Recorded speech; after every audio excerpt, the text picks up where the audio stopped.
Today we're going to talk about the photograph that cost me a book deal.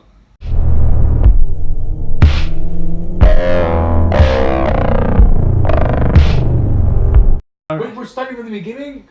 No, we're going back to the beginning. Back to the beginning. Here we go. In 2015, I had started doing my new book, Provocateur, which I wanted to be a large collection of everything that I had done from the dirty side of glamour up to present day. During that time, I had done a series called Historical Fiction, and one of the photographs in that was a photograph called Lynching, which was a black man hanging a Ku Klux Klan member in a tree. As I was going back and forth with the publisher, I kept noticing that they were just leaving out the lynching photo.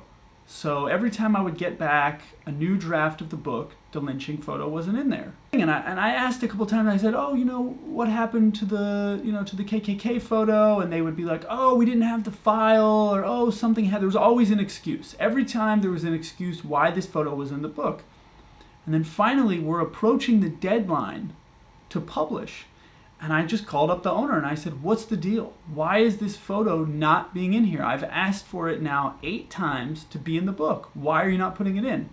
And the publisher said to me, look, we're not going to put this photograph in the book. Nobody will buy the book if this photograph is in it. Which to me is the most ridiculous, most ludicrous statement. Because not only is it one of the most well-respected photographs I've ever taken, it's also one of the best-selling photographs I've ever taken. The name of the book is Provocateur, and so if you're afraid to put a provocative image in it, then we need to change the title. So in my conversations with the publisher, they said, look, we're just not going to put that photo in the book. That's a deal breaker for us. There's always these moments in your life that you look back on. It was such a small moment in my day when I said, look, I can't do this book. It wasn't, the gravity of it didn't hit me at the time.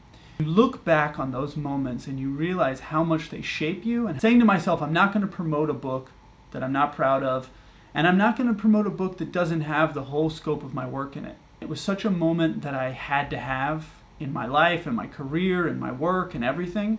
For me, in that moment, saying this photograph has to be in this book for me. Not for anybody else, but for me.